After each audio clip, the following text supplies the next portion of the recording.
Hello, I welcome you all once again to my channel Explore Education. I am Dr. Rashmi Singh, Assistant Professor, Department of Education, SS Khanna Girls Degree College, University of Allahabad. And this time I am going to discuss with you a very, you can say, important and interesting topic, that is characteristics of Indian culture. हमारी जो भारतीय संस्कृति है उसकी विशेषताएं।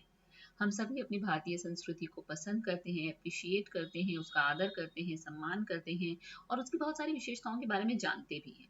लेकिन फिर भी अगर हमसे कहा जाए कि एक निबंधात्मक प्रश्न हमसे पूछा जाए कि आप यूनिकनेस ऑफ इंडियन कल्चर को लिखिए या कैरेक्टरिस्टिक्स को बताइए, तो हो सकता है कि एक दो कैरेक्टरिस्टिक लिखने के बाद we are facing short of words कि अब क्या लिखें और क्या है। तो इस गुत्थी को सुलझाने के लिए बात करते हैं कि भारतीय संस्कृति की विशेषताएं क्या होती हैं। कल्चर पे देखिए मेरे बहुत से वीडियोस हैं, आपसे बहुत बार बात हुई है, तो कल्चर को क्या है आपको समझाने की जरूरत नहीं है। फिर भी चूंकि कल्चर को इंडियन कल्चर समझना है तो कल्चर क्या है हमको पता होना चाहिए। तो culture refers to the patterns of thought and behaviour of people. जो लोग हैं उनके जो सोचने का क्रम है, उनके जो व्यवहार का पैटर्न है, वो संस्कृति के अंतर्गत आता है।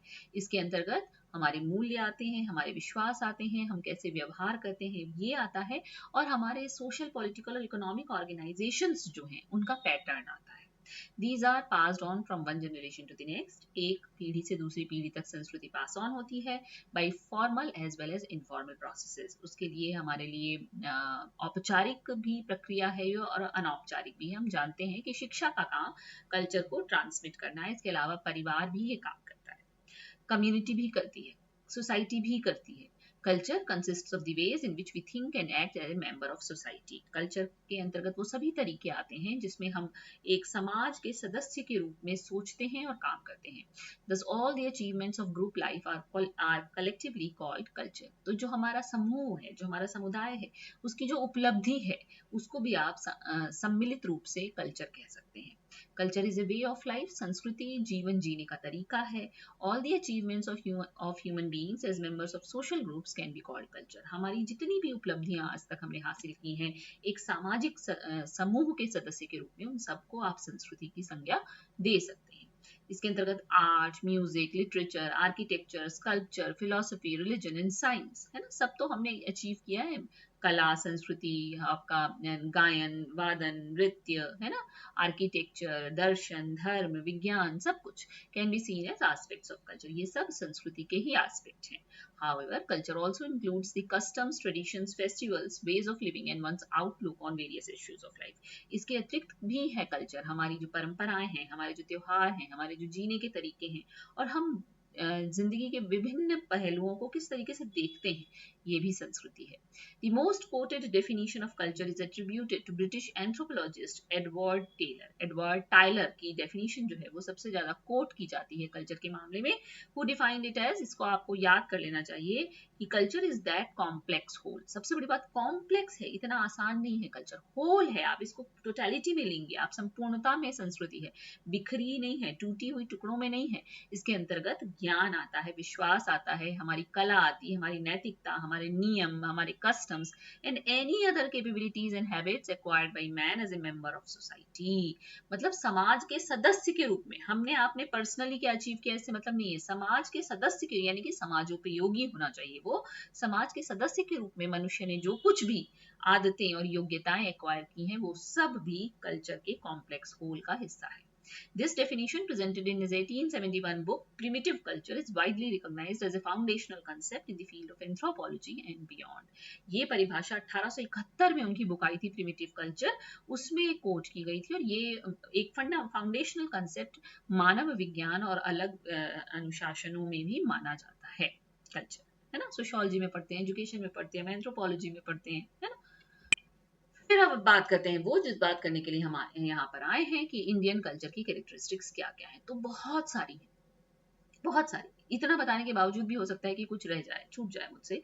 एक कॉस्मिक विजन, अगर हम बात करें भारतीय संस्कृति की, तो ये एक मान के चलता है कि ये जो ब्रह्मांड है ये ईश्वरीय कृति है ना।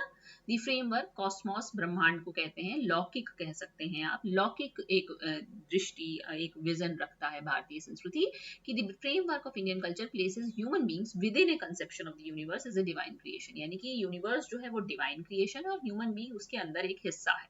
इट इज नॉट एंथ्रोपोसेंट्रिक, जो भारतीय संस्कृति है वो मानव केंद्रित नहीं है and considers all elements of creation both living and non living as manifestations of the divine. और ये मानती है कि जितने भी जीवित अजीवित प्राणी जो भी है, निर्जीव प्राणी जो कुछ भी है इस संसार में, वो सब उसी दिव्य का प्राकट्यकरण है. Therefore, it respects God's design and promotes the ideal of coexistence. इसीलिए ये भगवान के बनाए हुए, ईश्वर के बनाए हुए डिजाइन की रेस्पेक्ट करता है और coexistence मतलब हम भी जिए आप भी जिए इस तरीके के आदर्श को प्रमोट करता है. This vision thus synthesizes human beings, nature and God into one integral whole. तो इनके हिसाब से, भारतीय संस्कृति के हिसाब से, ईश्वर, मनुष्य और प्रकृति सब एक ही इंटीग्रेटेड होल का हिस्सा है. This is reflected in the idea of Satyam Shivam Sundaram, और ये सत्यम शिवम सुंदरम की फिलोसफी में भी रिफ्लेक्ट होता है. इसके अलावा क्या है भारतीय संस्कृति? सेंस ऑफ हार्मनी, सामंजस्य पूर्ण हम व्यवहार करते हैं, हम सामंजस्य में रहना चाहते हैं, सामंजस्य पूर्ण तरीके से. Indian philosophy and culture tries to achieve an innate harmony. हम क्या करना चाहते हैं? हम अचीव करना चाहते हैं, प्राप्त करना चाहते हैं एक सामंजस्य, एक सौहार्दपूर्ण वातावरण, an order, and this is extended to the entire cosmos, और हम इसको पूरे ब्रह्मांड में विस्तारित करना चाहते हैं. Indian culture assumes that natural cosmic order inherent in nature is the foundation of moral and social order. भारतीय संस्कृति मानती है कि जो आपका प्राकृतिक ये वैश्विक ये लौकिक जो क्रम है, जो हायरार्की है, वो इनहेरेंट है, मतलब वो सब में विद्यमान है और यही नैतिक और सामाजिक क्रम का की भी नींव है. Inner harmony is suppose to be the foundation of outer harmony. जब हम अंदर अपने माइंड, बॉडी और सोल में इंटीग्रेटेड रहेंगे, हार्मनी रहेगी, तो हम बाहर भी जीवित, निर्जीव और वातावरण के साथ हार्मनी में रहेंगे. External order and beauty will naturally follow from inner harmony. बाहरी जो सुंदरता, जो क्रम हमको मिलता है, उसके लिए जरूरी है कि हम आंतरिक रूप से सामंजस्यपूर्ण दशा में हों, बैलेंस्ड हों. इंडियन आ गया बैलेंस ना. Indian culture balances and seeks to synthesize the material and the spiritual as aptly illustrated by the concept of पुरुषार्थ. वो कह रहे हैं कि पुरुषार्थ का जो कंसेप्ट है उसके हिसाब से भारतीय संस्कृति एक संतुलन बना के चलती है, जो आपका भौतिक है और जो आध्यात्मिक पक्ष है, दोनों के बीच. और क्या भारतीय संस्कृति का गुण है? टॉलरेंस हमारा बहुत बढ़िया गुण है. सहिष्णुता, हम टॉलरेट करते हैं. An important characteristic of Indian culture is tolerance. हम तुरंत रिएक्ट नहीं करते. In India tolerance and liberalism is found for all religions, caste, communities etcetera. हमने लिबरलिज्म दिया है रिलीजन को. आपका मन है तो आप व्रत रखिए, आपका मन है तो आप में श्रद्धा है, आप कर सकते हैं, आपकी शरीर आपको अनुमति देता है तो आप निर्जल निराहार रहिए, आपका मन है आप नमक खाइए, नहीं खाइए, आपका मन है आप रात में खाना खा लीजिए. किस तरीका लिबरल है हमारा रिलीजन. हमने लिबरलिज्म दिया है, हमारा रिजिड रिलीजन नहीं है कि सबको ये करना ही करना है. Many foreign cultures invaded India and Indian society gave every culture the opportunity of prospering. बहुत से विदेशी संस्कृतियां हमारे यहाँ आई, उन्होंने पर आक्रमण किया और भारतीय संस्कृति ने प्रत्येक संस्कृति को प्रॉस्पर करने की अपॉर्चुनिटी दी. क्यों? क्योंकि हमारे अंदर टॉलरेंस है. Indian society accepted and respected Shaka, Huna, सीहतियां, Muslim, Christian, Sikh, Jain, Buddhist culture, सबको हमने एक्सेप्ट किया है और सबकी रिस्पेक्ट भी की है. The feeling of tolerance towards all religions is a wonderful characteristic of Indian society. ये हमारे भारतीय समाज और भारतीय संस्कृति की सबसे वंडरफुल, आश्चर्यजनक, खूबसूरत विशेषता है. Rigveda says truth is one, even then the scholars describe it in various forms. Rigveda कहता है कि सत्य एक है, बस जो स्कॉलर्स हैं वो उसको डिफरेंट तरीके से डिस्क्राइब करते हैं. इसका मतलब हम टॉलरेंट हैं दूसरे स्कॉलर्स के लिए भी. In Gita Lord Krishna says those praying others are actually praying me. Gita में भगवान श्री कृष्ण कहते हैं कि वो जो दूसरों की प्रार्थना करते हैं वो भी एक्चुअली मेरी ही प्रार्थना करते हैं. This thought is the extreme of tolerance. ये जो विचार है वो सहिष्णुता के एकदम शीर्ष पे, कि कोई और प्रार्थना करने योग्य है ही नहीं, वही है जो दूसरों की कर रहे हैं वो भी एक्चुअली उन्हीं की कर रहे हैं. कितनी बड़ी बात है. एडेप्टेबिलिटी, हम अनुकूलित हो जाते हैं जैसे जैसे सिचुएशंस बदलती हैं, हमारे अंदर एडेप्टेशन की क्षमता है, हम टूटते नहीं हैं, हम लचीलापन है हमारे में, फ्लेक्सिबिलिटी है, एडेप्टेबिलिटी है. इसीलिए ये जो संस्कृति है वो सतत है, कंटिन्यूअस है और सदियों से चली आ रही है. संस्कृतियां, पुरानी संस्कृतियां जो थी वो कब की खत्म हो चुकी है. Adaptability has a great contribution in making Indian culture immortal. इसी ने हमको अजर अमर बना रखा है. Adaptability is the process of changing according to time, place and period. हम समय, काल और परिस्थिति के हिसाब से बदल जाते हैं. It's an essential element of longevity of any culture. ये सबसे खास बात है जिसकी वजह से हमारी संस्कृति आज तक जीवंत है. Indian culture has a unique property of adjustment, as a result of which it is maintained till today. इसमें एडजस्ट करने की एक बहुत खासियत है, इसीलिए आज तक चल रही है. डॉक्टर राधाकृष्णन ने अपनी किताब इंडियन कल्चर सम थॉट्स में लिखा कि adaptability of Indian culture, it said all people whether black और व्हाइट, हिंदूज और मुस्लिम्स, क्रिश्चियंस और Jews are brothers and our country is the entire universe. इतना एडेप्टेबिलिटी हम में है. We should have devotion for those things which are beyond the limits of knowledge and regarding which it's difficult to say anything. Our hope towards mankind was based on that respect and devotion which people had towards others' views. There should be no efforts on imposing our thoughts on others. कभी भी हमने अपने विचारों को दूसरों पर थोपने का प्रयास नहीं किया. हम ये मानते हैं कि लोग हो सकते हैं जिनके अलग विचार हों. फिर हम कंटिन्यूअस भी हैं और स्टेबल भी हैं. The principles of Indian culture are today also that much in practice as they were initially. आज भी नई नई चीजें हम अपना रहे हैं, इसीलिए हम सतत रूप से चलते चले आ रहे हैं. कंटिन्यूअस फ्लो है, क्योंकि हमारा डेवलपमेंट भी कंटिन्यूअस है. No scholar can in its history of like that of, जैसे कि मिस्र की संस्कृति थी, ग्रीस की थी, रोम की थी, बेबीलोन की थी, सीरिया की थी, सब अपने एक समय पर आकर खत्म हो गई, पर हमारी चल रही है क्योंकि हम चेंज के साथ बदलना जानते हैं. और धीरे धीरे हमारे यहाँ चेंज ग्रेजुअल होता है, इसीलिए पता भी नहीं चलता वो कब वो चीज संस्कृति का हिस्सा बन जाती है. बहुत धीरे धीरे होता है, एब्रप्ट नहीं होता. फिर रिसेप्टिविटी, हम रिसीव करते हैं चीजों को. Receptivity is an important characteristic of Indian culture. Indian culture has always accepted the good of the invading cultures. हमेशा से जो आक्रमणकारी संस्कृतियां रही, उनसे भी हमने अच्छाई को एक्सेप्ट किया, स्वीकार किया. Is like an ocean in which many rivers come and meet. एक तरीके से ये समुद्र है जिसमें बहुत सारी संस्कृतियां नदियों के फॉर्म में आई और मिल गई. In the same way all cast succumb to the Indian culture and very rapidly they dissolve in the Hindutva. Indian culture has always adjusted with other cultures. Its ability to maintain unity among the diversity of all is the best. ठीक है, वसुधैव कुटुंबकम का हमारे यहाँ concept रहा है. Spirituality, आध्यात्म की बात करती है भारतीय संस्कृति. It is the soul of Indian culture. Here the existence of soul is accepted. हमने आत्मा के अस्तित्व को स्वीकार किया है. Therefore the ultimate aim of man is not physical comforts but its self realisation. इसीलिए हमारे यहाँ जीवन जीने का मुख्य उद्देश्य शारीरिक सुख न होकर स्व का निरीक्षण है, पहचान लेना कि आप उसी परमात्मा के हिस्सा हैं. Radha Kumud Mukherjee in his book Hindu Civilization has analyzed the Indian culture, which kept its personal specialities, bound the entire nation in unity in such a way that nation and culture were considered inseparable and become unanimous. मतलब राष्ट्र और संस्कृति मिलकर एक हो गई है हमारे यहाँ. Nation became culture and culture became nation. Country took the form of spiritual world beyond the physical world. When Indian culture originated in the times of Rigveda, then it spread with time to Sapta Sindhu, Brahmavart, Aryavart, Jambudweep, Bharatvarsh, or India. Because of its strength, it reached abroad beyond the borders of India and established there also. आध्यात्मिकता ने हमको इतना प्रसार दिया है.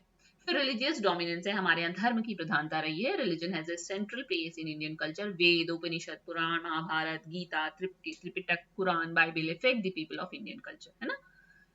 तो धर्म, language is Sanskrit and that literature is Sanskrit literature. ठीक है. Thoughts about karma and reincarnation. हम कर्म पर विश्वास करते हैं और पुनर्जन्म में विश्वास करते हैं. हम ये भी मानते हैं कि हम जैसा करेंगे वैसा हमको भरना पड़ेगा, इसलिए हम अच्छे कर्म करना चाहते हैं ताकि आगे भी हमको अच्छा प्रतिफल मिले.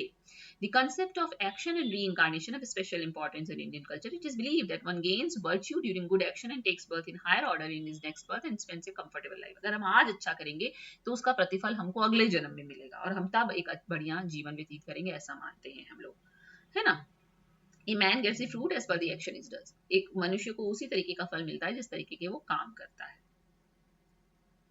कंटिन्यूअसली परफॉर्मिंग गुड, अगर हम हर जन्म में अच्छे काम करते जाएंगे तो हमें मोक्ष मिल जाएगा और हम जन्म मरण के मृत्यु के जो ये चक्र है, जो ये कष्टकारी, उससे मुक्त हो जाएंगे, ऐसा मानते हैं हम लोग. इम्फेसिस ऑन ड्यूटी, हम अपने कर्तव्यों पर इम्फेसाइज करते हैं एज अगेंस्ट राइट्स. हमारा जो इंडियन कल्चर है वो अधिकारों की बात नहीं करता, वो कर्तव्यों की बात करता है ना. इंडियन कल्चर एम्फेसाइजेस धर्म और मॉरल ड्यूटी. हमारा क्या धर्म है, हमारी क्या नैतिक कर्तव्य है, हम उस पर काम करते हैं. ये नहीं कि हमारा अधिकार हमें क्या मिलना चाहिए. हम ये मानते हैं कि अगर हम अपने कर्तव्य करेंगे तो हमें अधिकार खुद ब खुद मिल जाएंगे. यानी कि ये कॉम्प्लीमेंट्री है, पूरक है एक दूसरे के, है ना. और आइडियल ऑफ ज्वाइंट फैमिली, हमारे यहाँ ज्वाइंट फैमिली का आइडियल रहा है, आदर्श रहा है. आज भी हम चाहे न्यूक्लियर फैमिली में आ गए हों, तब भी हम इतने इंडिपेंडेंट नहीं हुए हैं जितना कि वेस्ट है. इंडियन कल्चर में इतनी इंडिविजुअलिटी नहीं है. कास्ट सिस्टम, हमारे यहाँ जाति प्रथा रही है, जातियां, हायरार्की जो थी वो क्लोज सिस्टम रहा है हमारे यहाँ, ये भी विशेषता रही है हमारी। यूनिटी एंड डाइवर्सिटी आप जानते ही है, विविधता में एकता, ये सबसे महत्वपूर्ण गुण है हमारे कल्चर का। चाहे भौगोलिक रूप से अलग हो, कास्ट अलग हो, क्रीड अलग हो, लैंग्वेज, रिलीजन, पॉलिटिक्स है, इसके बावजूद हमारे अंदर यूनिटी है। India is a museum of different types, communities, customs, traditions, religions, cultures, beliefs, languages, caste and social system, but even after having so much of external diversity, none can deny the internal unity of Indian culture. अभी आपने महाकुंभ में देखा, अलग अलग प्रदेश के, भाषाओं के बोलने वाले लोग, जातियों के लोग, सब मिलकर उन्होंने इतना ऐतिहासिक हम संख्या में उपस्थित हुए महाकुंभ में। तो ये एक हमारी यूनिटी इन डाइवर्सिटी दिखाता है। 4 ड्यूटीज, हम 4 कर्तव्यों की बात करते हैं, धर्म, अर्थ, काम, मोक्ष। इसके अलावा आर्ट एंड लिटरेचर भी हमारी कैरेक्टरिस्टिक है। भरतनाट्यम, कथक, ओडिसी, है ना, ये सब आपका लिटरेचर में, चाहे आप रामायण, महाभारत, गीता, ये लिटरेरी वर्क्स नहीं है, बल्कि ये कल्चरल टच स्टोन्स है हमारे, और ये भी हमारी विशेषता बन जाते हैं। फेस्टिवल्स एंड सेलिब्रेशंस, इंडिया को कहा जाता है कि त्योहारों का देश है। Festivals play a crucial role in Indian culture, bringing people together and celebrating the country's rich traditions. ये हमारी कल्चरल आइडेंटिटी का हिस्सा है। तो इतने सारे कंक्लूजन में आप कह सकते हैं कि Indian culture is a vibrant and diverse tapestry woven with a myriad of customs, traditions and believes. भांति भांति के कस्टम है हमारे पास, ट्रेडिशन है, विश्वास है, जो हजारों सालों में जो इवॉल्व हुआ है।